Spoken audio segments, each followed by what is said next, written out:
Are we live? What's up? I'm a little bit late, huh? Someday I will be on time and it'll just be like a miracle. I know, close enough, huh? It's like in the ballpark. I'm like, within a minute or two, three, five, something. It looks amazing, really? Because I just threw this, what you call it, on this headset on and forgot to even look at it, see if any of my twists were sticking up in the air like they did one time. Oh, well, I'm glad you guys can see me because I sure can't see myself. I don't know what's going on. But that's fine. I don't need to see me. Did I eat? Nope. I ate that day, but I haven't eaten. I ate a pretty big lunch today, so I should be all right for another couple of hours. But it's it's nice to see you guys again.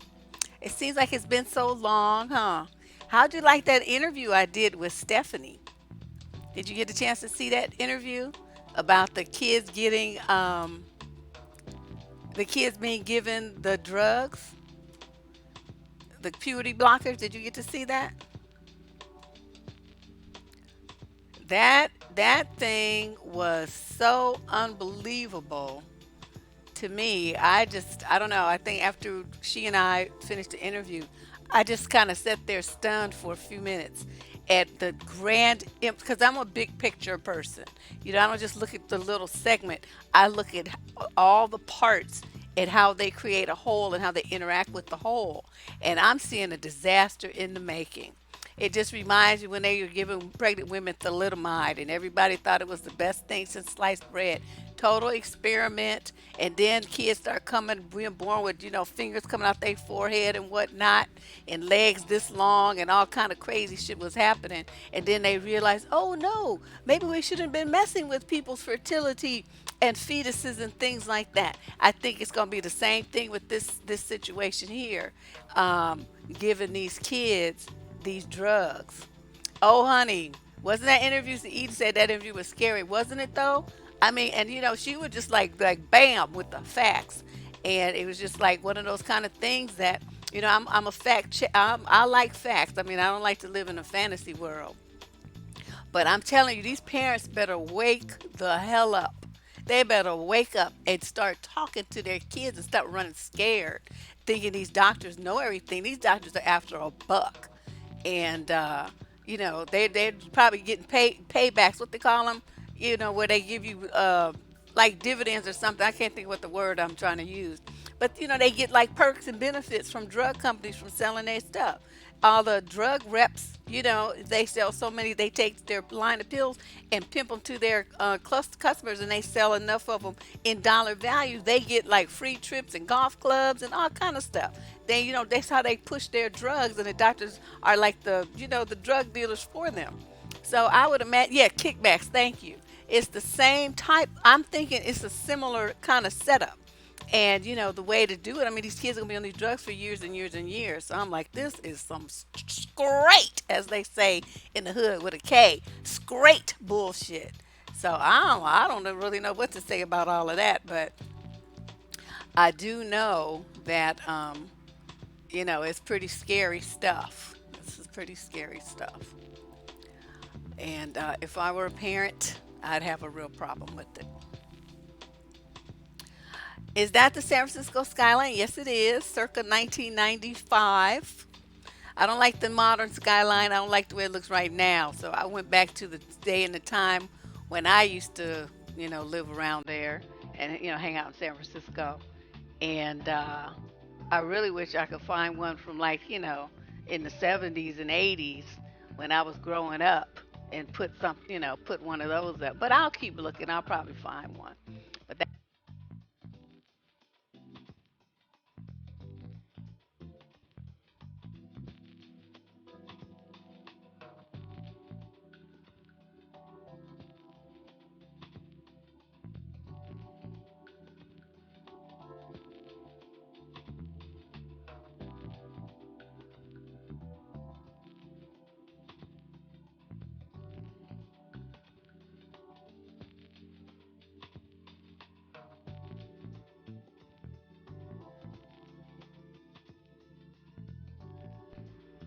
Oh, you know what happened?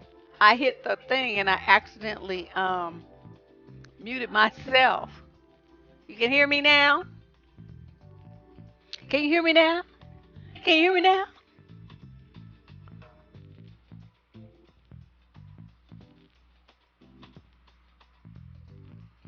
Okay.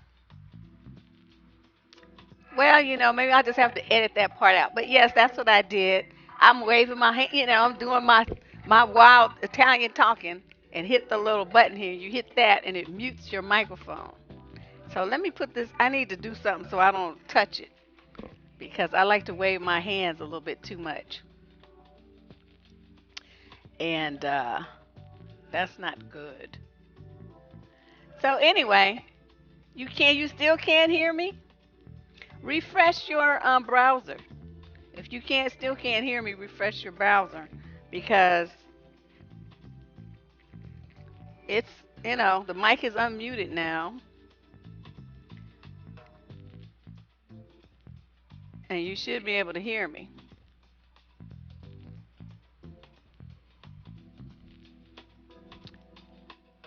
Ugh, the buffer's on. Okay. Well, how come some people can hear and some people can't? I didn't pause. I don't know what's happening.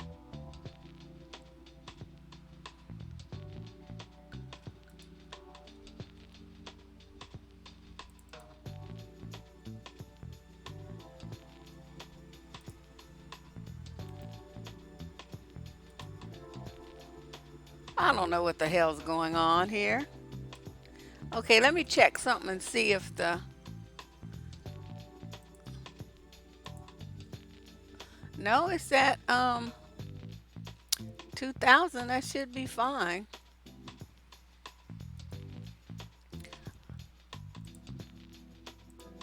That should be working. You want me to go out and come back in? Oh, you guys go out and come back in.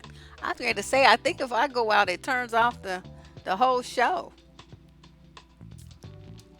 Oh, I'm glad you told me mind over matter because I was going to mash the button, but then I thought, I might disappear in a puff of smoke. That might not be a good idea. Okay, so let's get this show on the road. This time, a good thing I had printed my stuff out because it's in a document, right? And I printed it out and promptly accidentally destroyed the email. I don't know what happened. See how it goes in the trash? Wasn't in the trash. It just like disappeared. So I almost was hyperventilating until I remembered that I had, printed it out. So usually I have it on the screen so I can look at you guys and not have to keep looking down. But today is going to be a look down day. I'm sorry. So let's talk. Let's talk about these questions. Now, this young lady is in a 19 to 26-year-old age group. And so I'm not sure where she falls in there. We're going to have to guess this part together. She says, "Hi, Miss Cooper. I have somewhat of a strange question. I've been thinking about the past a bit so I can learn from my parents' mistakes. When my mother was 2 years older than my current age, she had me." See, she never says where her current age is. "My dad was 4 years older than me. The story I was told growing up is that my mother selfishly abandoned my father and I. My parents married each other after my mother got pregnant. All my life, I was told to believe that my mother was incredibly selfish and almost a disgusting person. I'm just kind of confused because my dad was a totally different man than he is now, obviously. What do you think went wrong? Did they jump the gun? Is this perspective too one sided? I want to know your opinion so I can avoid this situation in my near future." So her letter, as happens sometimes, either they don't give enough information or they give just too damn much information. It's hard to find people that write the letters and give me exactly enough information what I need. In this case, it's a little bit, lacking, but we're going to try to fill in the hole. So let's just say she's in a 19 to 26-year-old age group. Let's just hit the middle and say she's 21. Okay, so if she's 21, that means her mom was 23 and the dad was 25. Okay, 4 years old. So 23 and 25. Okay. But she could have been, 21. We don't know. So we're just gonna go with that though. What I'm gonna say is, okay, your parents got married after your mom got pregnant. That doesn't mean that they were in love. It doesn't mean they knew each other well. It doesn't even mean they could stand each other. It meant that your dad felt like it was the right thing to do to step up, and so that his child would be born within, a Mr. and Mrs. type of situation. So they were going to try to make a go of it as a family for your benefit, okay? Now, what happened is your mother left. Now, what we don't know, and you're very bright to pick that up, that your dad is a different person now than what he obviously was, because he was really young. I mean, people change. That was like 20 something years ago, right? Um, we don't know how he was with your mother. Was he real controlling? Was he abusive? Was he kicking her ass? Was he yelling at her and putting her down verbally? Was he telling her you ain't doing shit all day, just taking care of that baby? What is you ain't really doing nothing? Was she overwhelmed? I mean, was she in a situation where she had no family, no friends, and no support system? Suddenly, she went from being just a single, carefree young woman to being married and a baby all in one fell swoop. Don't you think that would be kind of a lot to adjust to, especially since it all happened so suddenly? It wasn't like she got to plan a wedding and be engaged and then family plan and then have a baby. I mean, this was all compressed into, like a couple of months' time, if not shorter. So then she's looking at you. And I mean, I was plenty old when I had my daughter. Let me tell you, that was a change of pace that I was still not ready for. All the babysitting I did in my teens, shit didn't compare to being a mama. And like I said, I'm way older than what your mother was, and been through school. I mean, the whole thing, and I still wasn't ready. I still was not. It was just like a whole mental trip and emotional journey and exhaustion, spiritual and mental exhaustion, a whole bunch of stuff that even though you kind of have a concept about it in some vague, esoteric kind of way, the reality of not getting sleep day after day, week after week, wears on you. You start see shit and have all kind of all kind of mental and emotional problems come from lack of sleep. So you don't really know, and neither do I. I mean, I'm just throwing some stuff out, some possibilities. But what I'm gonna say here, there's a video on this channel called "When You Find Out That Motherhood's Not All That," and a lot of times it's not the motherhood, it's the being a wife stuff and men's hidden agendas that you don't find out until they feel like you're my wife, and then they start wanting to boss you around and have all these rules and stuff. So you can see how a young woman might be totally overwhelmed by that. I totally get it. I know why she left. And it's like, she couldn't, in a situation like that, you feel like you're drowning, that you're dying, and that if you don't save yourself, you're just going to end up just dead. It was too much for your mother to take. Now, people are built differently. Some people can, they like a duck to water, they just start swimming. Other people drown. They don't swim.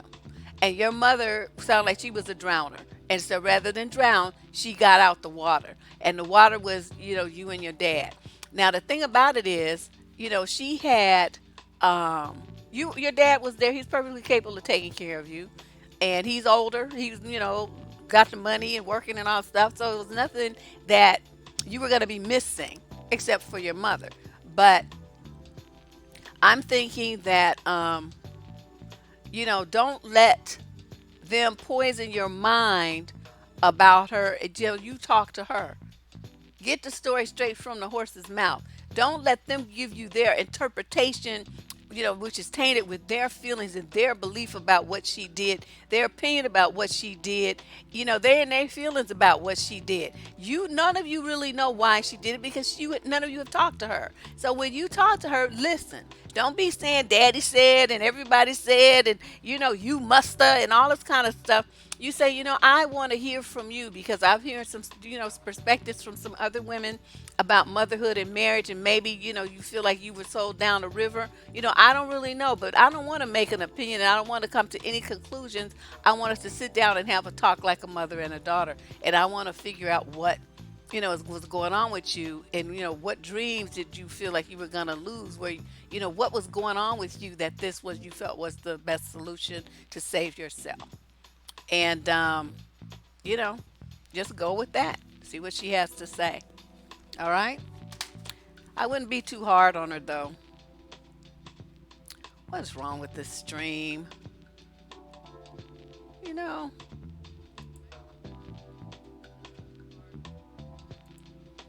yeah. Yeah, they do. They drown the kids. They drive off cliffs with the kids. They do all kind of stuff with the kids. And she didn't do that. She let you, um, I mean, you were perfectly fine and healthy, and you grew up to be a wonderful young woman, and you're writing letters to me. So, you good. You in one plate piece. You all right. All right. So let us move on to letter number two. Anybody got any questions about this one? Let me see down here. Truly parent as a single father. Oh yeah, they be having their sister and their mama and everybody, whoever the woman is in their life of the moment. She be handling it. Oh yeah, you right. You right. All right, let's see here. Let's do letter number two. And for those of you who are just joining, this is called Tell It Tuesday. Every Tuesday, I do a live stream. And during this hour or so, I go over the relationship advice questions that have come into the channel during this previous week. And I respond to, 7 to 10. It depends on how long they are. And because I'm not trying to be here all day. And, and we go through those. I give the answers on the spot. These are the questions, and give my thoughts on them, and try to provide people with solutions, creative ways of thinking about and looking at whatever issues they present, and perhaps even some resources if I can think of any off the top of my head, which usually doesn't happen because I'm drinking wine and I just don't think about it, right? Yeah, I'm glad her mother left rather than abuse her too. A lot of people don't understand. Women, they get guilt tripped into being a mother because they really want to get an abortion or they want to put the baby up for adoption. But folks be guilt tripping you into having it. A baby is a blessing from God. You God will make a way and all this old stuff. In the meantime, the mama and the kid homeless, living in a damn shelter, don't have no food, don't have no clothes, hair looking a hot mess with lint in it and stuff. It's just not. That just was unnecessary. You didn't even have to do that to yourself. So I urge women to really think about what they're gonna be giving up when you become somebody's mama, because that's just forever. Until the day that, well, it's forever. Even if the kid dies before you do, you still their mother. And if you die, they die. You die. What am I trying to say? You die before them. You still their mama to them. So once you become a mother, you're the mother forever, and that's just the way it is. Okay, let's move on to question number two. I've introduced a few of my friends to your channel, and they just love your straight and to the point approach and advice. I need your point of view on this situation. I had a phone conversation with one of my female friends over the weekend. She viewed your July 7th and July 9th YouTube videos regarding codependent mothers and sons.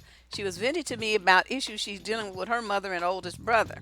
My friend, who's married with an 18-year-old daughter in her 40s, informed me, oh, why is it on the back? That her brother, he's in his 50s, has been dealing with substance abuse for nearly 30 years and has always been a problem to deal with, whether high or sober. Her mother's a widow in her early 70s and lost her home almost 2 years ago due to the fact that the mama put her house up to help the brother out in a legal issue. My friend's mother lived with her and her family until the summer of last year, so that's 2017, when one of the tenants of the duplex that my friend inherited when her dad passed had to relocate out of state, so she moved her mama into that unit. So she has a verbal agreement with her mother saying that the mom doesn't have to pay any rent, but she's responsible for purchasing her own food and maintaining her car. My friend and her sister split the bills for their mother 50-50. Oh, that's really nice. Okay. My friend found out by accident that despite what her brother has put her mom through, he's also, on the side note, stolen and physically assaulted the mother, the sister, and various other family members. The mother's still having contact with the brother, and she's asked the mother to let him move into the duplex. I bet he did ask that. Oh my God, this is getting good. The brother's getting out of jail towards the end of August. When she confronted her mother about this, the mother states that he's her son. She can't stand the thought of him living on the streets. Or another favorite line, since her mom is religious, God isn't going to bless you because you won't help your brother. Her mother even had the balls to tell my friend that to either let him move in with her or have my friend move her brother into her home since her daughter will be starting college next month. I completely understand how my friend feels due to the fact that I have an older brother with similar problems. I told my friend that since her mama's been living in a duplex for almost a year, that she really should get a legal expert that handles landlord tenant laws and write up a written agreement with the terms that the brother's addiction issue and being violent towards her, that would make him not be able to be on the property and subject to arrest. And I feel my friend also needs to let the police know that her brother's not allowed to step foot on the property due to the fact that the mother is so concerned about the brother living on the street. She needs to find a halfway house for him. My friend is considering taking these steps, but do you think she should take things further to prevent her brother from moving in with the mama? Okay, wow, this is deep, huh, y'all? Okay, I don't even know where to start. Okay, this is where I'm gonna start. First of all, okay, I got to the part where he assaulted the mother and the mother still talking to him, I was done. You let my daughter or any child that I birthed do that, put their hands on me, this shit is over. And it's like I don't have a child anymore. Forget you know me. So, this mother, I don't know what she's dealing with. Why? I mean, you don't know. I mean, I'm sure the sister friend would want to tell you how the father treated the mama, but the mama's got some weird idea. Like if somebody abuses you like that and you still let them in your life, see, you have this abusive. You used to getting abused. Let me put it that way. You think that shit's okay, and you gonna still worry about this motherfucker. Now I could see her not wanting to deal with him and just leave him alone or whatever, but to worry about him and like it's worrying about if his ass is on the street, I would want him to be on the street. I would want you to suffer. I would want you to get your ass kicked every time you open your eyes and was on the street. That's what I would want to happen to you, so you would know how I feel. But see, I'm evil. I don't mind have no problem telling people. I know I'm evil. I told you I ride a broom. I'm just like this wouldn't happen. I would give no fuck. He wouldn't even be able to call me.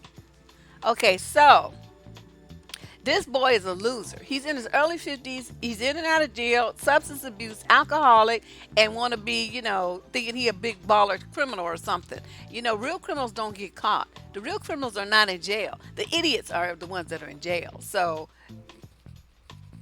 that shows you right there. He's too stupid. Yeah, they do. They have a hard time letting go. You're right. And he showed you right. He wasn't worried about when he was abusing her. Who does that? Okay, so the mama lost her house. Okay, in addition to getting her ass kicked by her son and the son being a drug, he was stealing her shit and selling it. Okay, this goes without saying because that's what they do. When they find somebody who wants a willing victim, they take your shit and sell it. Your TVs, your jewelry, your stereos, whatever you got. They laptops. They take anything that's resellable and they go and they unload it to get money for their drugs, right? So then he gets in trouble with the law. Instead of just letting him be in trouble, the mama puts her house up as collateral. I don't know what dude did. Must have skipped out on bail or whatever. So the mama ends up losing her house. Okay. So then she moves in with the sister. Of course, they're not gonna let their mama be on the street. The two sisters take care of the mother. Okay. So now the brother's getting out of jail. He don't have no job. He ain't gonna be helping take care of the mama. He gonna be able to mooching off the mama. He's gonna be mooching off the sisters who pay the bills at the house where the mama is. They split the bills 50-50. Remember? 50-50. They split the bills. So if he moves in there, not only are the bills gonna go up higher, but he won't be paying them. The sisters will be supporting this 50-something-year-old motherfucker. And they're like, oh, hell to the no, that ain't happening. So what I'm going to suggest that your friend do is a couple of things. Because, I could talk about this forever. Yeah, God's not going to bless you because you need to move your brother in with you and all this old stuff. No, okay, this is what you need to tell your friend here. First of all, she needs to make contact with the parole board. You need to find out what the rules are for when he is paroled. Does he have to have a job? Does he have to go to a halfway house? Whatever. If they don't have those things in place in your state, then find out how you can make that be a part of his release. Okay, so he can't come there. Number two, make contact with Adult Protective Services. Now, you did say that you're in Florida, and the number for the adult abuse there, because I looked it up, is 1 800 96 abuse. That's 962 2873. Call them and say that you need a consultation. Let them know what's going on and that your mother's in her 70s. And I do know, because I'd worked in the legal field for a long time. Florida enacted a couple of years ago, I don't remember exactly, maybe 3, 2 to 4, I don't know, some number of years ago. They tightened the noose on their elder abuse uh, laws. So now it includes a lot of things about financial abuse, and they have dollar amounts on it. And using seniors' resources, which is what your brother would be doing, those are now considered elder abuse. So you want to have your friend consult with an attorney or consult with Adult Protective Services about exactly what those laws are in Florida and how they would apply to this situation. Then you get a landlord and tenant attorney. You take your mama's little butt there and have her sign a lease that specifies that that boy is not to come anywhere within so many yards of that property. Okay?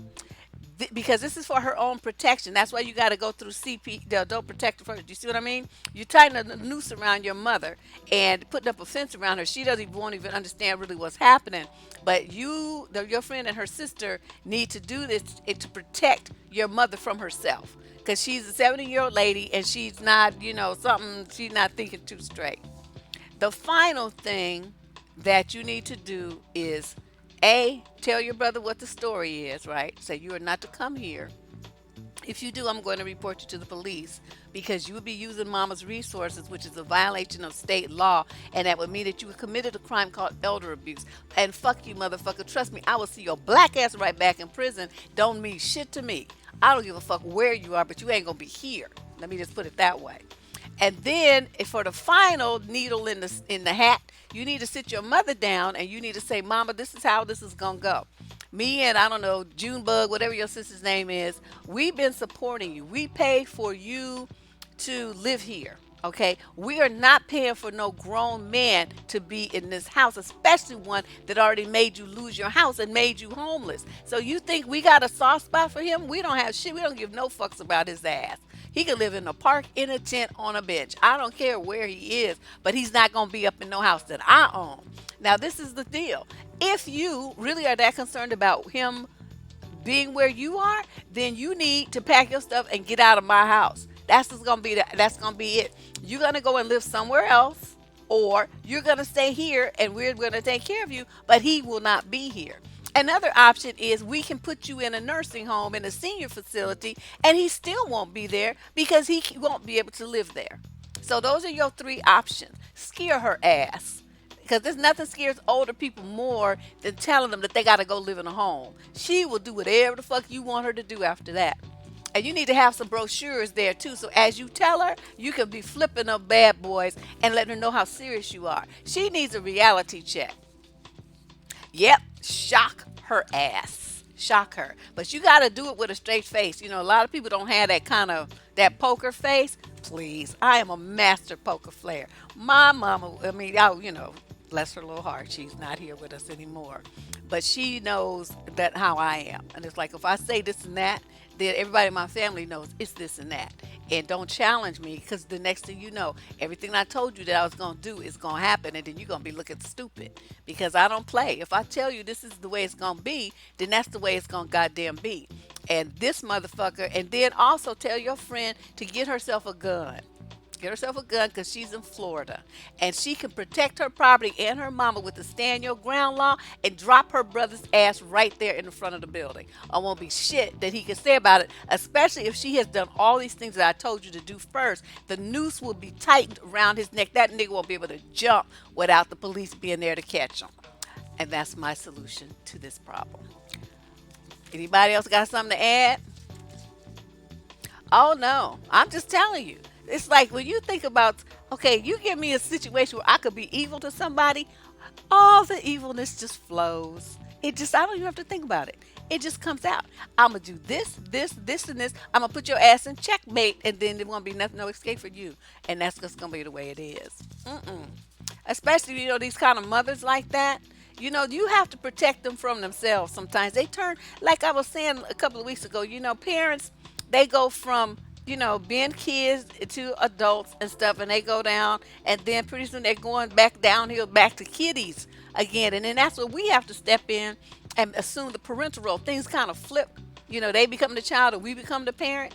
And in an instance like this lady's in her 70s. She's by herself. Her husband's dead. Luckily, she has two daughters with some sense that's taking care of her, and some son in laws and stuff that don't want to see nothing happen to her. So everybody's chipping in to make sure she's okay.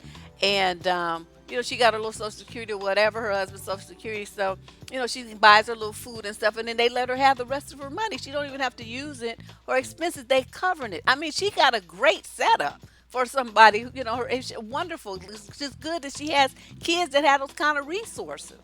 But she gonna fuck it up about this boy when she done already fucked up and lost her whole house. The whole house. Okay? So no. Oh, this exact once a man, twice a child. Well, yeah, that's true. But I'm telling you, that shit was so not go to go down. So, be sure to reach out to the parole board, find out who his parole officer is, and become best friends with him or her or whoever it is. Because you're gonna need that resource. You're gonna need to have that motherfucker on speed dial so that you can keep your brother at bay. All right. Question number 3. Uh, I don't know. I don't know why she thinks somebody want to take care of his ass. He's useless. Useless. There's nothing worse than a useless man. Like my daddy used to say, useless is tits on a bull. Now that's pretty useless. All right. And the question number 3. Wait, I need a swig. You know what I have in this cup? I have a mixture of green tea, iced tea. Well, it's like raspberry green tea and iced tea, and some wine.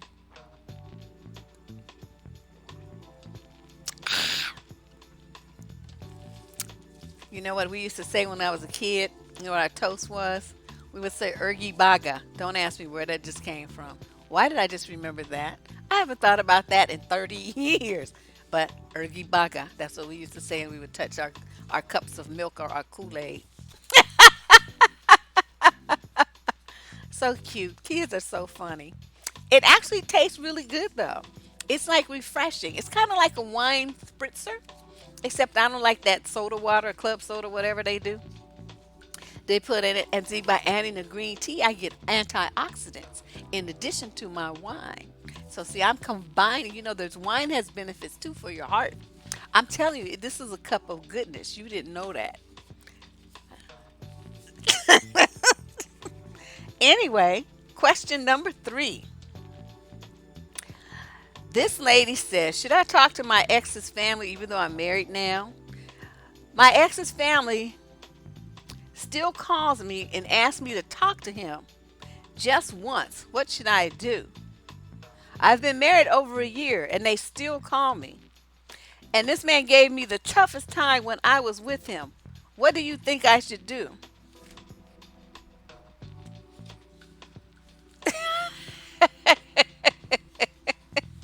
I think you should go into a mirror and you should wet your hands.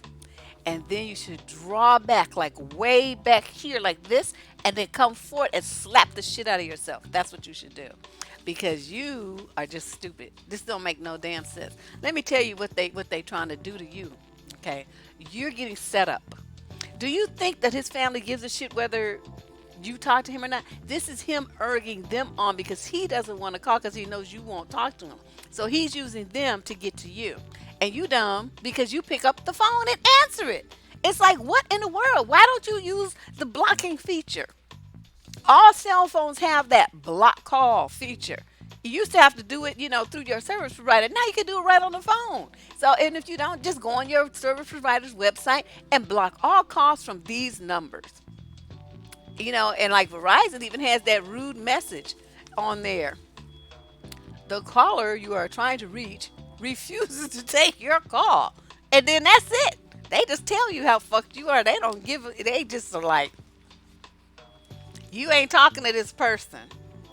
So, you could change your number. Some people don't like to change their number. I know, I've had the same number for like, I don't know, when did I get my first cell phone? 94? So I've had the same phone number since then.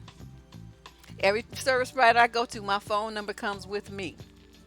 But, in this instance, you writing me, you're acting like you're helpless and like you have no power in this situation. And like, when they call you, you just have to answer the phone and you just have to talk to them. You're doing that shit because you want to. You like all this shit to be stirred up because otherwise you would cut it off. But let me tell you how you getting yourself in a mess. You better shut this shit down. Okay, he knows you're married, right? What the fuck he want to talk to you about? What the fuck is he trying to reach you for? Did you ever think of that? What is he trying to do? He's trying to fuck you up with your husband to make you guys have a problem. Instead of you talk to him, then suddenly he's gonna be calling your husband. Yeah, I talked to your wife. Let me tell you what she said. He's gonna lie, right? But you won't be able to say anything because you're gonna have his number on your phone, or he's gonna have your number on his. Don't be stupid. Oh my God, it's like, do people not think about stuff like this? Don't you think that if he put you through a lot of changes when you were with him, that he's mad that you got away? Don't you know that's how abusive men are? They don't like it when you escape their abuse. He's gonna try to fuck you over any way he can. And you just sitting up there, she don't need all of that. She don't miss that. This is just stupid.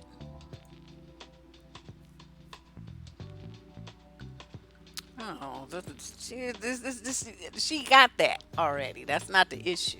She just one of those kind of women that doesn't know how to put up a boundary, and there's a lot of women like that. They don't know when to say no, and they don't know how to say no. And maybe like his parents were nice to her or something, so she's like, oh, but they were so nice to me. I don't want to hang up in their face. I don't want to, they were so, I just want to be nice.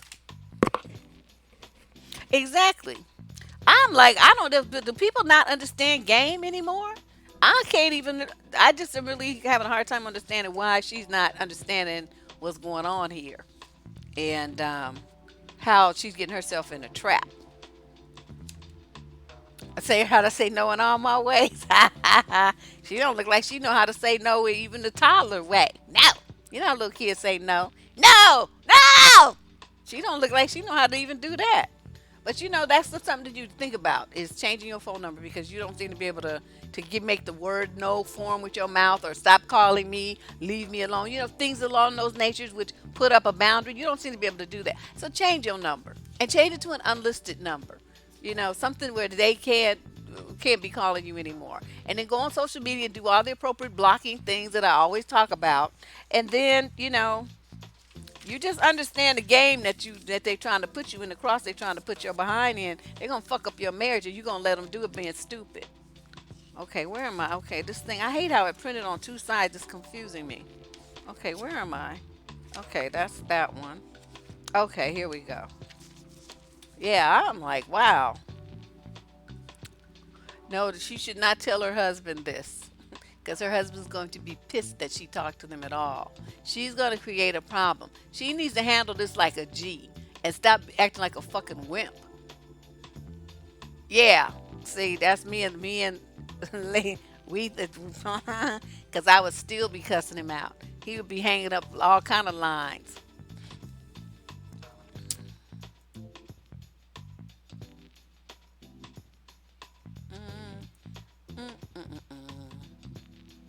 Okay, let's just do that because I don't care to see that. All right, question number 4. Me and my kid's father have been in a relationship for almost a year. He has another child that he was hiding for 3 years. We have had an off and on relationship for 10 years now. We are back together. Okay, so off and on for 10 years, but they've been together steady for the past year. I get it now. His other child's mother calls him every day. He goes over to her house every day, claiming he's there for his child, but also hanging out with the mother, her sisters, cousin, whole family. Now, yesterday was his birthday and we had a great time. Uh-oh. Yeah, they don't know how to, they can't even, they don't like to cuss. Notice how many of them come to my channel and tell me that I shouldn't use the language I use, and then I cuss them out too. So while he was telling me about his night, the totes in my room fell on him. What? The totes? I don't know what she's talking about. The next morning, I looked at his phone for pictures that we took together, and in his downloads folder was a picture of him and her kissing. Oh, I confronted him about it, and he looked shocked that I had found it. He continued to tell me that she kissed him and they were drunk, and that he pushed her off of him and left. I feel so betrayed because he didn't tell me about it, and deep down, I felt a change from their child behavior towards me and the continued changes. What do you suggest I do? What do I suggest you do?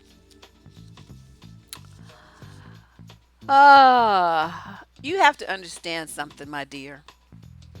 When you're in a situation with a man and it's off and on, that just means it's off. That means you're just convenient.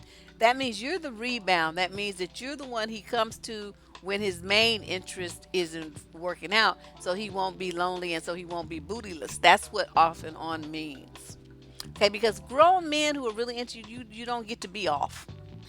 He's just on. Now y'all might have a fight. He might go in the next room. He might go to his mama's house. You might go to your mama's house. But you can bet he gonna be showing up there saying, "Babe, come home." Are you gonna be? You know what I mean? It's not gonna be off like and this off and on stuff over periods of years like that. That is what's called a waste of time. That's a waste of time. Once it was off the first, okay, so you guys might break up one time and you get back together. Okay, after that time, after that second round, as you just let that shit go because you understand that this is not meant to be. You don't keep going back and back and back and back and back because now you're just teaching him that you're just gonna be making yourself available no matter how he acts and no how he treats you, and no matter how he acts like a damn fool, you gonna still be willing to come back. That's what this kind of relationship teaches men. So, and now you have evidence that he goes over to his woman's house and spends time over there every day. Where is he spending time with you and your family? So you know what it sounds like to me is that that's his main woman. That's where his heart is, and he has you until she tells him that she wants him back, and then he's gonna be over there 100% of the time. That's what it sounds like to me. So what I would suggest that you do is accept reality, give him his stuff out the house, or you move out, and then let him be with her. File your papers for child support and visitation, and just move on to a situation that is stable and that makes some damn sense. Because this one does not make any sense at all. And your child can have a relationship with him. He can come and pick the kid up, take the kid wherever the fuck people take their kids these days. I don't know. I don't keep up. And just make sure that he understands that he's having a relationship with his child. His relationship is not with you. He's not to hang out at your house. You're not going anywhere with him. He has no special privileges, nothing. Yep, set his shit out on the curb. That's what they mean by curbside. So, you wasted so many years of your life, girl. 10 years of your life was spent on this bullshit. How in the world? What were you thinking?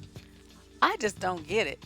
I don't want to waste 10 minutes of my life. That's 10 minutes I could have used to make some money or do something fabulous for myself. I don't want to waste 10 seconds on a nig-nog playing silly games. I just don't. I just don't. Yes, a whole decade of her life. And she's probably young. I mean, she couldn't be that old. She's still having kids and shit. So, you know what I mean? What are you doing? Why are you wasting your life like that? All right.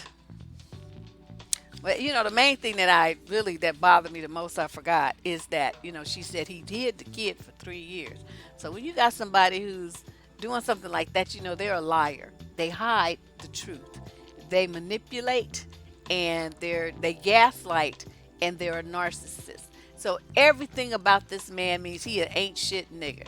And you are sitting up there worried about what he's doing with this other woman instead of the character of the man that you're with and the character of the man that you chose to have a child with.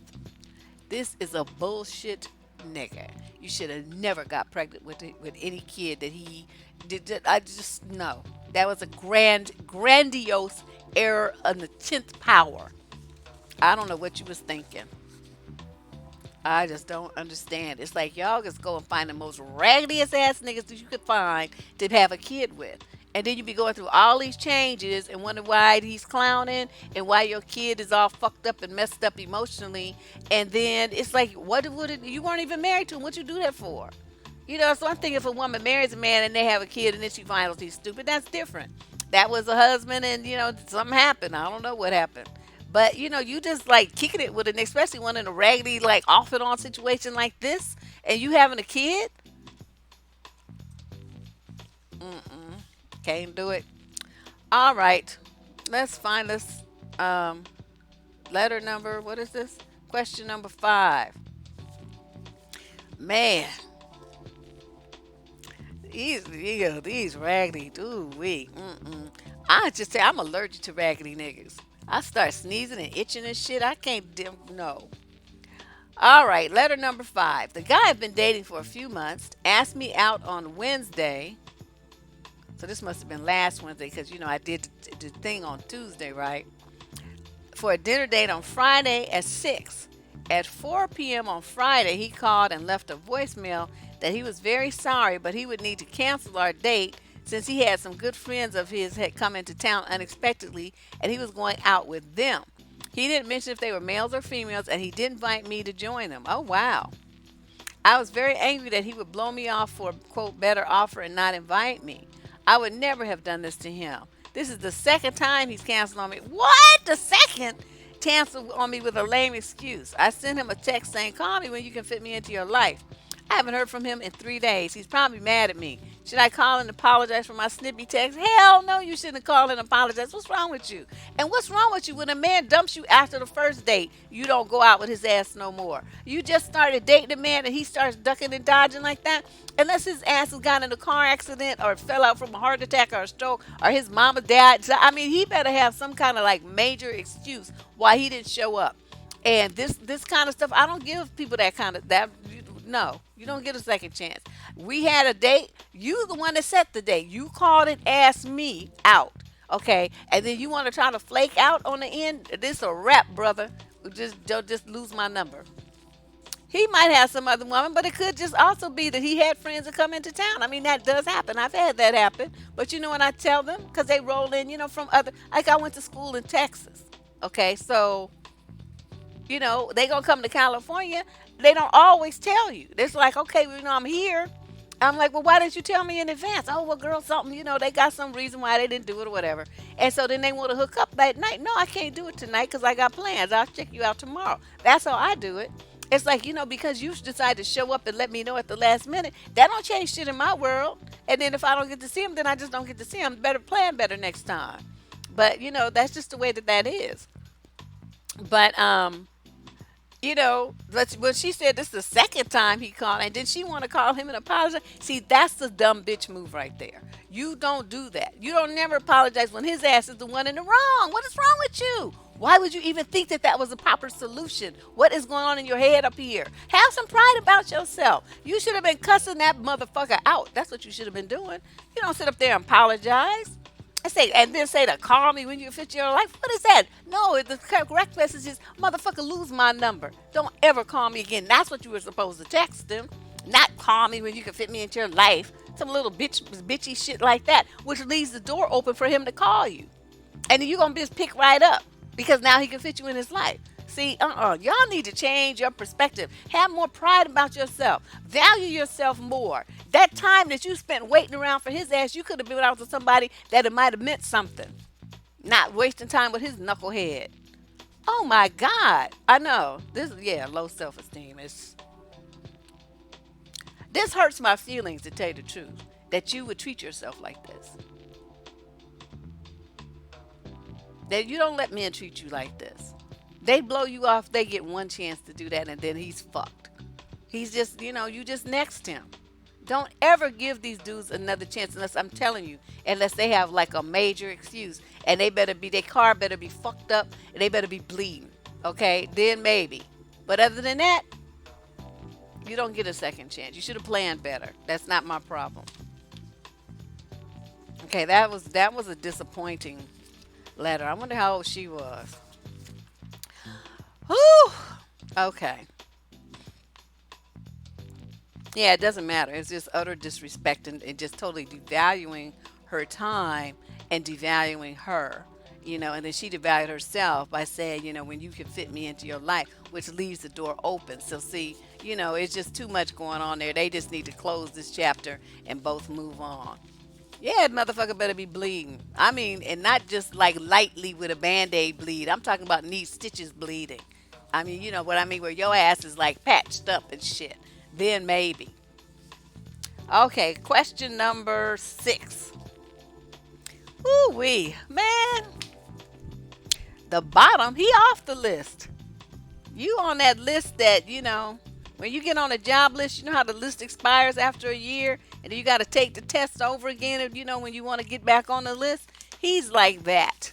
You need to be retested. Although you're banned from testing, you're disqualified. You can no longer apply for this job. All right, question. What did I say? Question. Okay, well, whatever. Just whatever number one is on. I'm in a new relationship with a guy who says he wants to be exclusive and committed with me.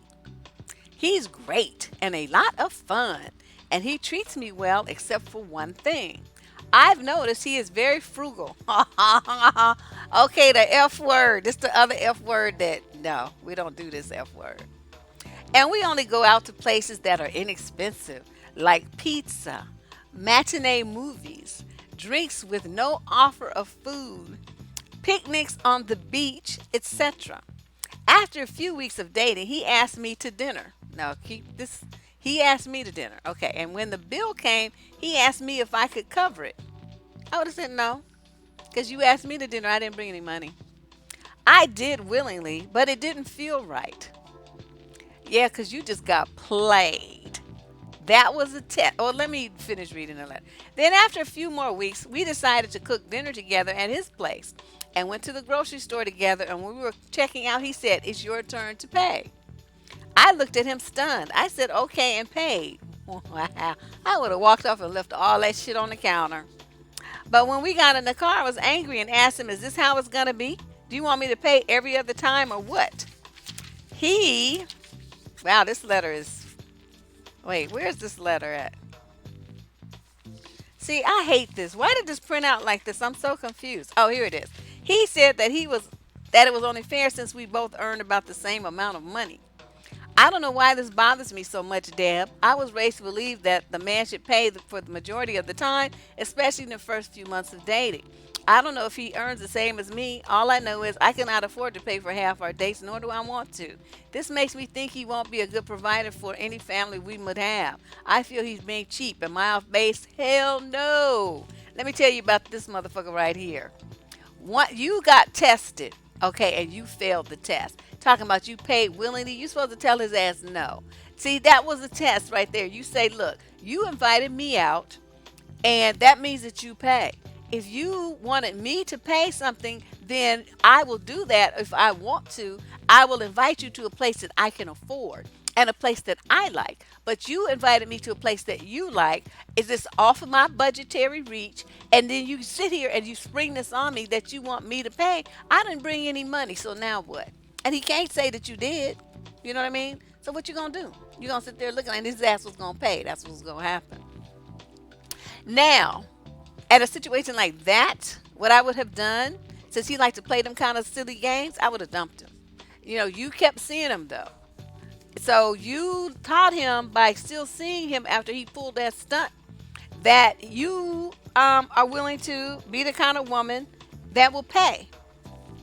And pay on the spur when it's like pressure, coercion. As he puts you in a position and then he springs that shit on you. See, you let him do that to you. After the first time, you didn't put up any boundaries or any limits, and you didn't cuss his ass out. And so, like the second time with the dinner, we decided to cook at his house. Okay, so it's his house. That means, you're going to be helping cooking too, cleaning up dishes, all this other stuff. And he wanted to cook at his house. So that means he's supposed to have gotten the food before you got there. And so you all could cook together and clean up together and all this other stuff. So when he pulled that stunt about, well, it's their turn to pay, I'm like, no, I'm not paying. We're not cooking what I want to eat. We're not cooking at my house, and I'm not paying anything. And I would have walked the fuck out the door and just left all that shit on the counter. And he could have done whatever, put it back. He could have been embarrassed at the checkout. He could have hurried up and whipped out his credit card and paid. I mean, whatever you want to do. But I'm just telling you, I'm not paying for it. And see, that's the difference. You did. You did. I wouldn't even have sat there. I just would have got up and just walked the fuck out the door. It's like, what's he gonna do? Say, come back here? And you gonna pay me to come back here? If you're not gonna pay me to come back here, then I'm not doing it. And she said she don't know why it bothers her so much. Let me tell you about a cheap man. When you have a man who's cheap and stingy like that, that is a character trait. When a man is cheap and tight like that, he's tight like that across the board in his life. That means he's going to be cheap and stingy with his generosity, as you have noticed. He's going to be cheap and stingy with his affection. He's going to be cheap and stingy in the bedroom. He's going to be cheap and stingy with gifts. He's going to be cheap and stingy with any children that he has. He's going to be cheap and stingy with where you live, how you buy the furniture for your house. Everything connected with your life is going to be based on his cheapness and stinginess. If you want to get with a man who's going to love you with no holds barred, ladies, you have got to get a man who's generous of heart. He might not have that much, but he will give you whatever he has. That's the man that you want. You don't want a guy like this. He's a measurer. And when they measure, they like, well, I kissed you 5 times. Now it's your turn to kiss me. Well, I made you, 5 times. Well, and I only got to do it once. That's not fair.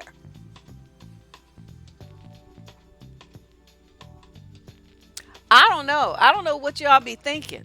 Is it that hard out here where you just got to accept any kind of bullshit just to say you got a man around? This guy is useless. I'm telling you, it's a character trait. This guy, and I also look at the way me, this is an aside, ladies. I like to look at how men eat. Because how he attacks that plate, that's going to be how he attacks you. That's what I like Aries men. I like Aries men. Because they go for the gusto. They go for the gusto in everything. I likes that shit.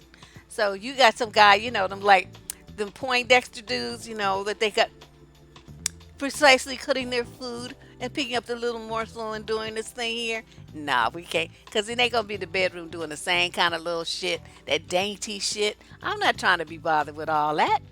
I don't like no dainty ass man. I like a brother's going to roll up his sleeves and like, let's do this.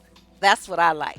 So, what I noticed is how they eat, the enjoyment and the sheer pleasure and their ability to taste and smell and experience the food and the ambiance and stuff. That's a man who has a trait of sensuality. And if you got a guy who doesn't notice any of those things and he's just, all pristine and he got to wipe his fingers and everything and he's doing all of this shit here all the time. See, he's just too dainty for me. I can't be bothered with that kind of man. Mm-mm. I want a dude that's going to, have barbecue sauce on his face and be like, that shit good. I'm like, yeah. Let's see what else you can make good. Exactly. That's what I want. I'm telling you, I just love Aries men. They little freaks. Well, yeah, he gonna want them to eat healthy, but I'm just saying, it's the style of eating that I want. Yeah, but anyway, yeah, Mr. Cheapskate, get rid of his ass. Get rid of him. And don't let this cute face fool you. See, that's why I got to get away with a lot of stuff because I had this, and it looked differently when I was younger. It just looked like a little angel, like butter wouldn't even melt in my mouth. Got away with a whole bunch of stuff. But see, that's the thing. You don't. Everybody don't have to know. You don't have to walk. You don't have to shout your freakiness and wear whole clothes and just be all out there just doing the most. You don't have to do that. Everybody don't need to know. You don't have to advertise. You know what I mean? Just handle yourself in a way that nobody, just be a lady. Just be a lady, and you attract a different kind of man. If you try it, like I used to do experiments. Okay, you go out and wear like flowy clothes and be all feminine and stuff, and doing all the stuff here, and little pearls and all that stuff. You just attract a different kind of dude. And then you go and you put like they had those little, they used to have them hair clamps like in purple and stuff and everything. I put some of those in my hair, and that's when I still got relaxers and stuff, and so my hair was straight. So I put some of those in my hair, and put on some wild lipstick and everything, and attracted a different kind of dude. And it was always interesting to me to see the difference in what they were attracted to and the personalities that came with them. And I like all kind of dudes. I mean, as long as they got some sense, I'm not really too particular about what kind of work you do and all that kind of stuff. Just be doing something legit and don't have some fucking sense. Then we cool. But I don't have to be like, I need a professional making, blah blah blah. I've never been that kind of person. But I'd go for who's interesting. But you definitely got to have some money. Don't be coming to me broke and have your teeth and have some fucking hair. I'm not into the bald look.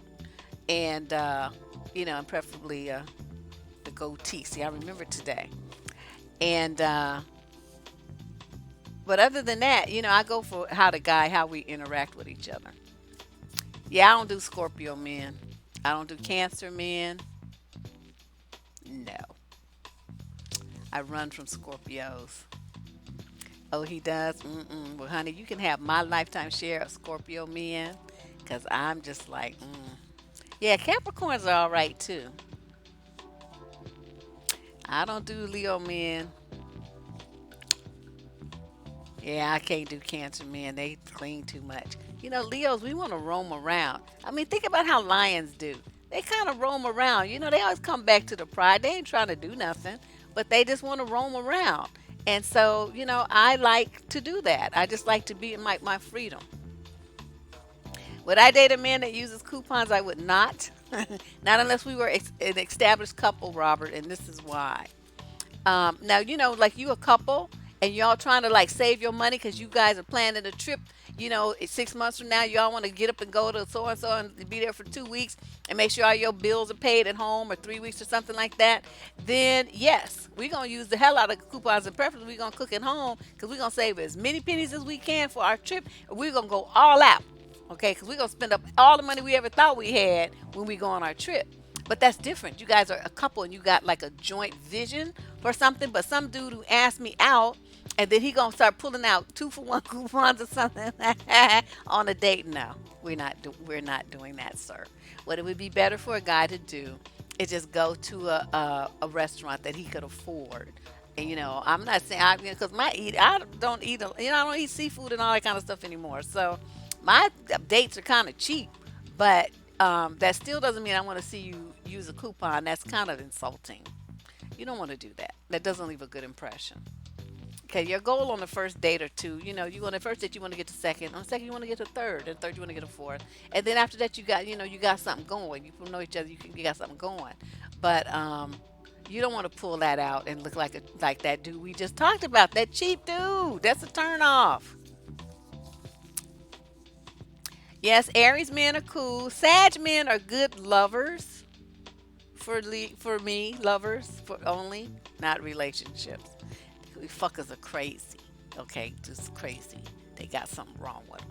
I can't do. But as long as you just have a good time with them, they're the best. But don't be trying to settle down. You get your feelings so hurt, and I don't. I like my feelings like in one piece. Yeah, no Geminis either. Mm-mm. Something about them, they just too crazy.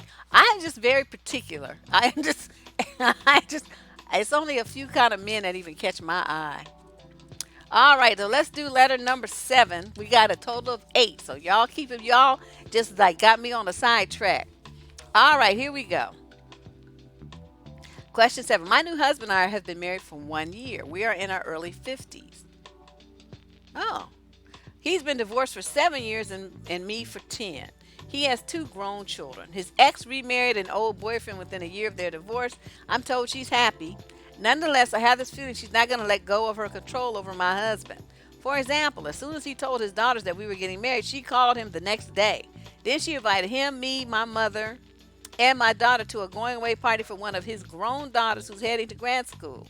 I didn't want to go because his daughter and I are not very close. In fact, she wasn't friendly to me at all, and I have no desire to hang out with his former marital home and party with his ex wife.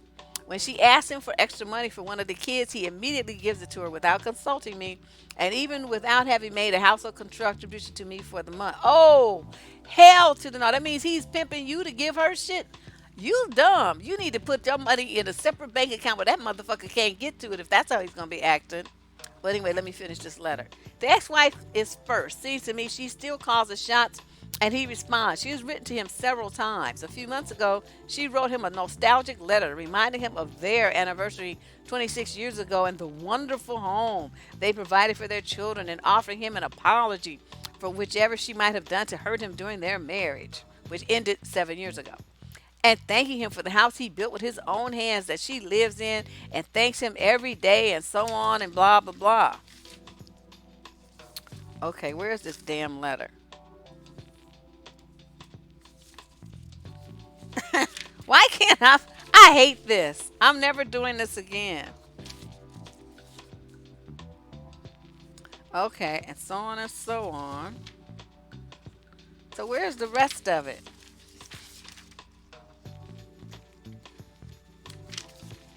I'm sorry, y'all. This is just a hot mess. Oh, okay. She failed to mention that her new husband also lives in the house.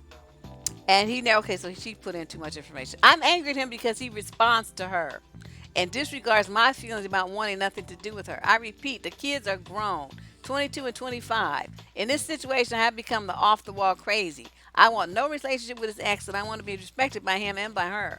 I want their relationship to be severed, and that's what divorce is. That's what marriage is.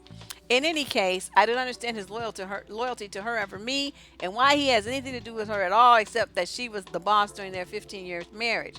And one other thing, during their marriage, she accused him of abusing their daughters and took them away for 6 months. No charges were ever pressed, and eventually she came back with the kids. He is a very fearful man and very passive. Deb, can you please give me some insight? I want her to butt out, enjoy her own husband, and let go of mine. And I want him to show loyalty to me and not her. Am I off the wall? No, but you're doing this wrong. You're doing this wrong. Okay, all the clues for how you need to handle your husband are right there in this letter. I don't know why you don't see it. You need to boss him around. You need to take charge of your husband. He can't do it by himself. You say he's passive. He doesn't know how. He's just never done that. So this is what you have to do. You have to sit him down and you have to say, look here, motherfucker. Let me tell you how this is gonna go. You not gonna give none of my money to that bitch no more and to them bitch ass kids that you had. That's not gonna happen. This shit is mine. Okay, I'm the one that's working for it, and you don't even give shit. If, as a matter of fact, from now on, when you get paid, give me your paycheck. You walk in the store, you better give me your whole fucking check. Because this bullshit that you've been doing lately, this ain't gonna happen no more, and I mean it. And you get in his face and tell him. Now, so you say he's very fearful, and he's passive. So you have to become the dominatrix in a relationship. If you don't know how to do that, you better watch some YouTube videos and read some books about how to be dominate a man. It's very easy. Just be a bitch. They love that shit. And you don't always have to cuss him out and stuff like that. But it's just showing them that you're not going to take any shit from him and that you're going to be the one wearing the pants because obviously he doesn't know how to do it. He's had somebody controlling his life for 15 years. That's why he still responds to her because she takes charge and you don't. You sit there passively, and what you should have done was when she invited to your house, girl, you should have cracked your knuckles and put on your best shit, gave your daughter and whoever else went to this thing with you the what for, and walked your ass up in there like the queen bee that you are supposed to be and let her ass know. It's like, well, you might have done this and that was in the past, but you don't do that shit no more. You call my house again, we gonna change the phone number, bitch, and then you won't be calling. So you're gonna call and you're gonna respect me and my relationship and my husband and my child, or we just change the number and you don't get to call at all. So which one do you want to do? You get to pick. I'm giving you this choice. But this is how it's going to be. And then lay down the law with her ass. You don't let the other bitch run you like that. And you definitely don't let no bitch run your man. I don't know what the hell you doing. You talking about what you want. But you're not doing nothing to change it except whining to me. What am I going to do? I don't know. I don't know what to tell you other than what I just told you. Your husband is weak and he's looking for somebody to dominate him. That needs to be you. Okay? Start by making him give you all his money. Okay? Then you give his ass an allowance. I say, now what you want to do with your allowance, you can do whatever the fuck you want to do with it. You want to give it to them kids, that's fine. Do that. But that's all the money you gonna have.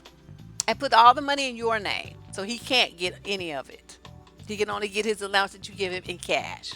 Okay, you write all the checks. You pay all the bills after you get all his money. Then, you want to buy clothes and stuff, take his ass shopping. Pay the bill, pay for his clothes. He don't get to do nothing. And he better not try to take them back to the store either. Tear up the receipts and take all the tags off the shit so he can't take it back and try to get cash. And put a noose around his fucking neck. I don't know where all I get all this stuff from, but I'm telling you, if it's something that's gonna involve somebody like fucking over somebody, I can come up with the answer to do that real quick, real easy. Well, I don't know. He needs supervision. That's when me and my friend make jokes about it. He needs supervision, and he needs you to do it. And don't do it. Don't hurt him. I'm not saying you're gonna hurt him, but what this man needs is structure. He's like a child, and you want him to act like some kind of independent thinking man, and that's not the kind of man that you married. Married a man that needs someone to tell him what to do. And that's fine. I mean, he's probably still a good husband, treat you well and all that kind of stuff. But it's just his personality is not a dominant man.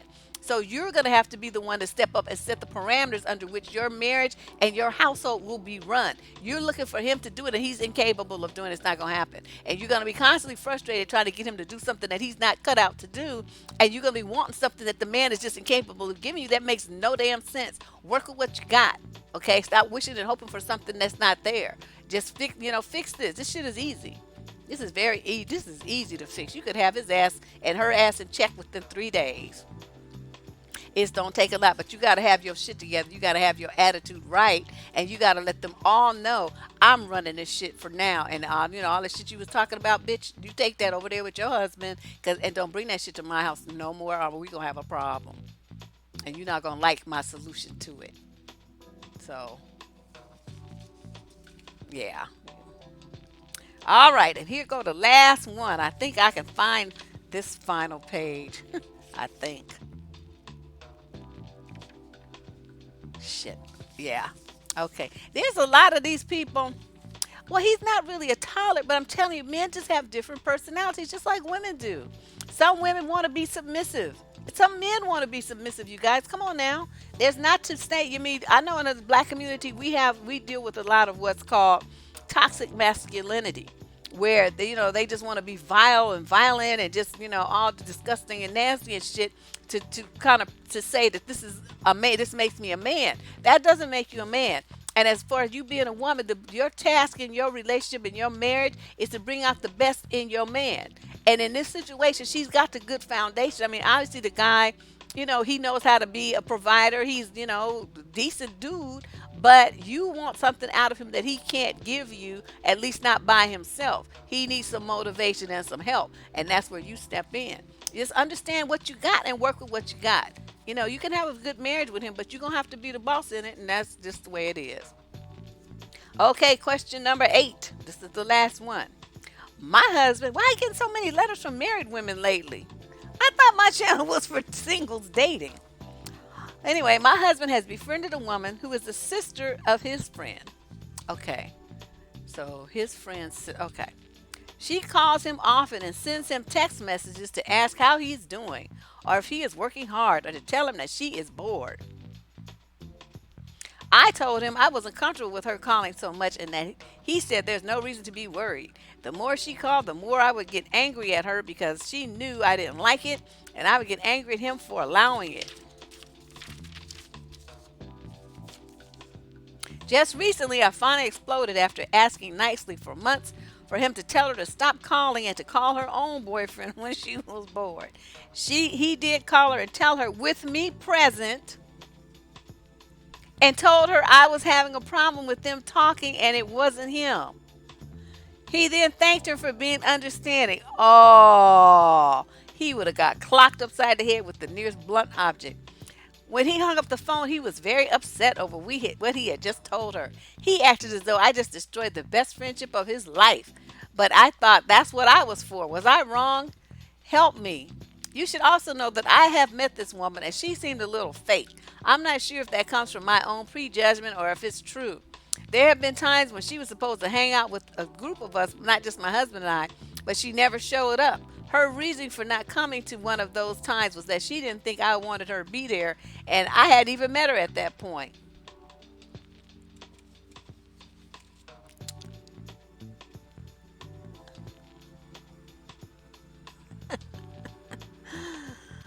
Oh, these story, I'm telling you. Okay, let's start at the beginning. Okay. No, let's not even start at the beginning. Okay, he befriended a woman. Yeah, we're going to start. He befriended a woman who's the sister of his friend. Okay. So his friend knows that he's married. Okay. This is his friend's sister.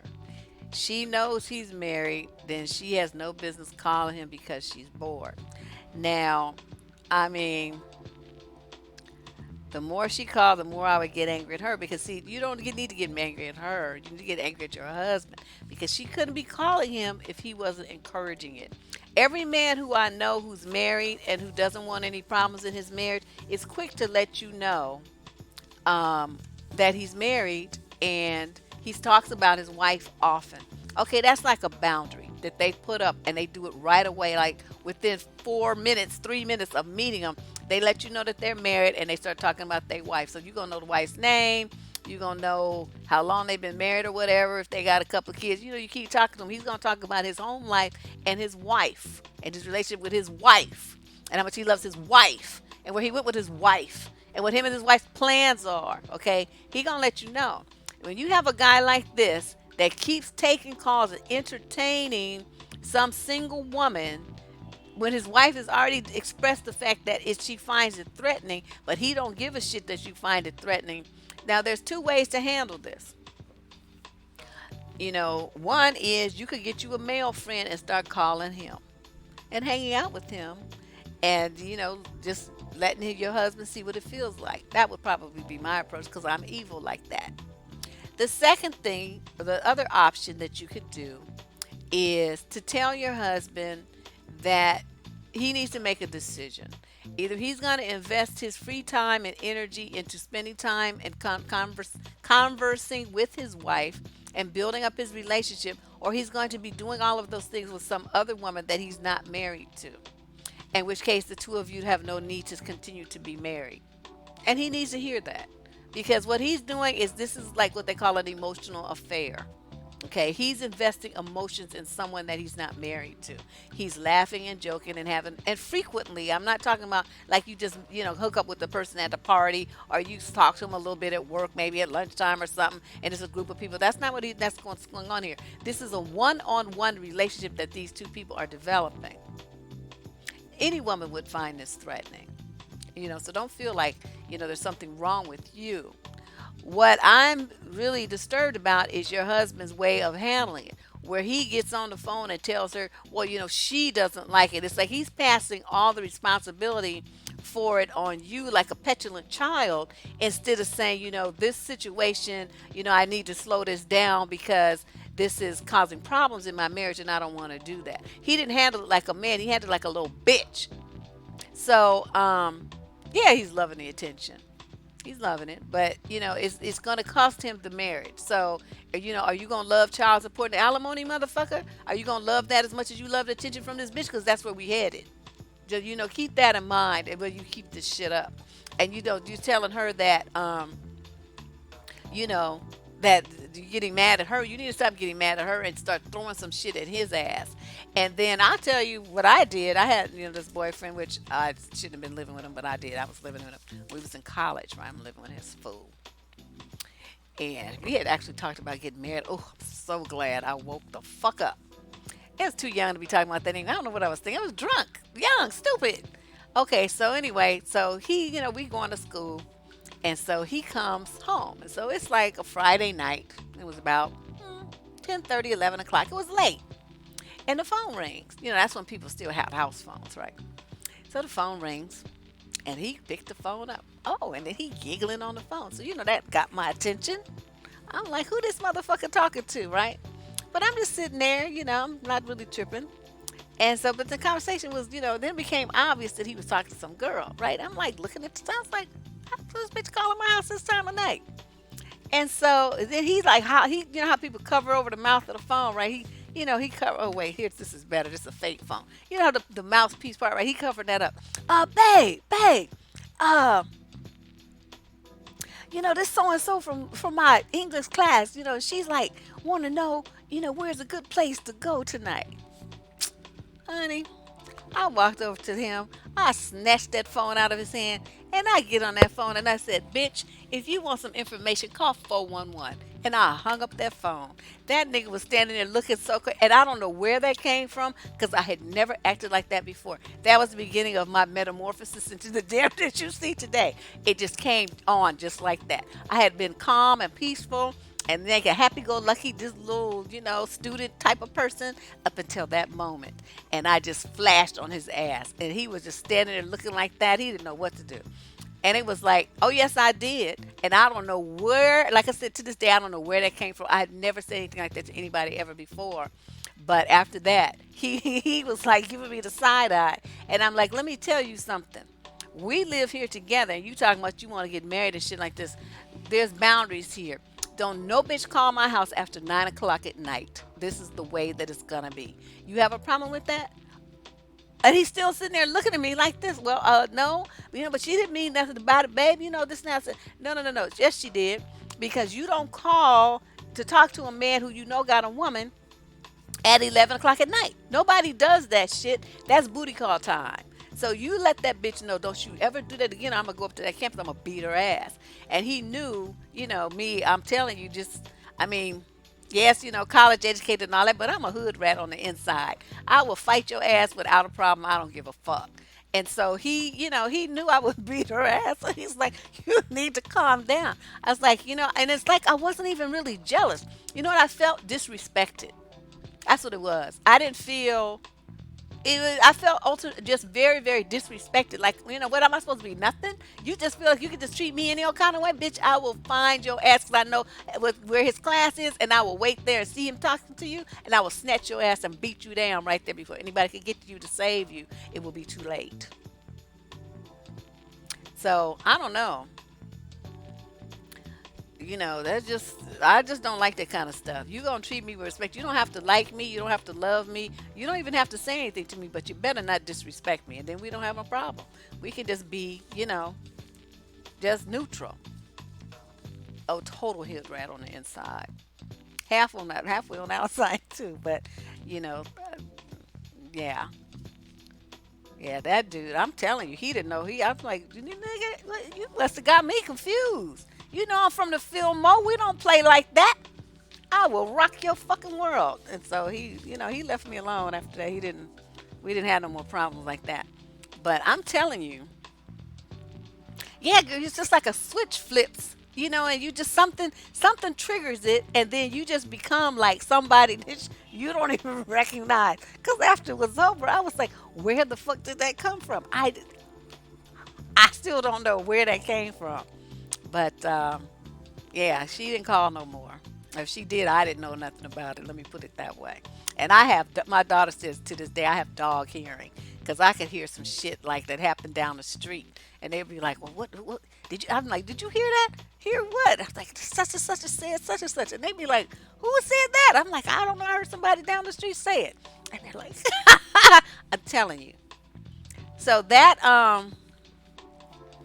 is the uh yeah, and I had fights when I was at University of Houston with crazy ass white girls. You go into the club. I have a scar on my arm right now where this girl burned me with a cigarette. It's like right, I don't know if you can see it. This dark spot right here. She burned me with a cigarette. She was holding it like between her fingers like this. That's when you can still smoke in clubs, at least down there. And she's walking in the club with it sticking out like this, and she touched it to my arm. And I didn't, for a second, you feel the hot, and I just kind of brushed it off. And then I turned and I looked at her, and I could see her face. That's right. And I could see her face. And she had this, like, bitch look like what? Like this kind of face, like, like what you, and she had her two little friends with her, right? And I was like,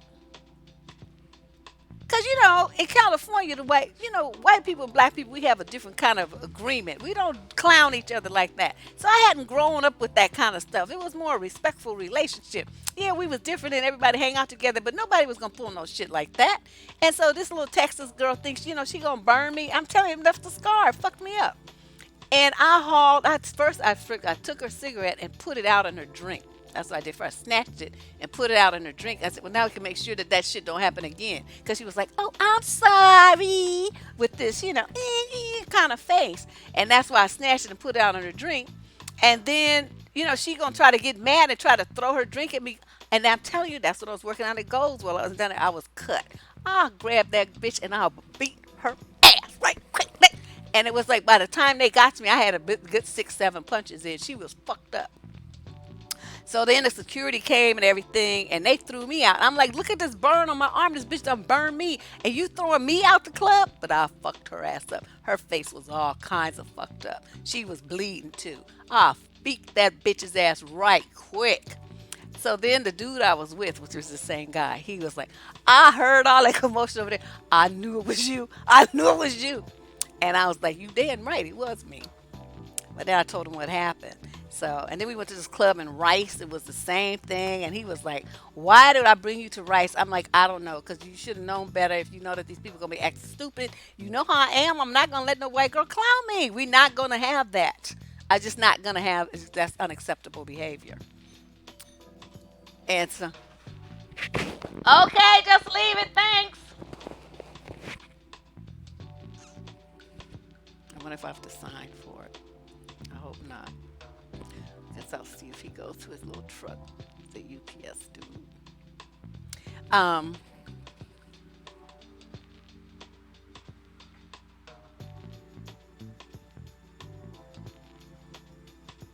well, whatever. I'll get it later then. But yeah, I'm telling you, that was my life down in Texas. Just a bunch of knuckleheads. But I don't know if it's awesome. It was terrible. It was a terrible way for somebody to have to live. And, I'm too old for that kind of stuff. I shouldn't have to be going through life like that. I thought I had left all that behind. Here I'm a college student trying to dress in nice clothes and stuff and still got to be fighting my way up out of clubs. That shit was ridiculous. But that's why I haven't been back to Texas. I think that state's not big enough for me to be there. But anyway, it is that time to go, everybody. And I'll be back on Thursday. We do Topic Thursday. And I will be there then. And talking about, I'm trying to decide. I don't know the topic yet. But anyway, keep an eye out. Be sure to follow the channel and follow me on Facebook. And you'll be able to, there's the information on where to go is in the show description. It will be in the show description. And you can follow me there and get the notice, or follow me on Twitter. I'm Ms. Heartbeat there, MS Heartbeat. And you can find me there. And other than that, I'm trying to think. Yeah, I use my Instagram for my vegan cooking, so that's not good. That won't really help you. But yes, Thursday, same time, I'll be here, and I'm also on the weekends. I'm doing a stream on Twitch now. So you got ideas for show topics, just send them to me on survivingdating@gmail.com. If you want to submit an advice question, I will put the link to the form. I prefer that you use that because it has all the appropriate releases in it. And so those are the questions that I read, on the air on Tuesday. So get your question in if you got one. But you guys, thanks for coming. I'm sorry about the problems that we had with the stream. We're running slow there for a minute. It's showing bright green now, so I don't know what happened. Me and YouTube be having drama. I don't sometimes wonder about this stuff. But you guys, I'm glad that we made it. I'll talk to you all on Thursday. Bye bye.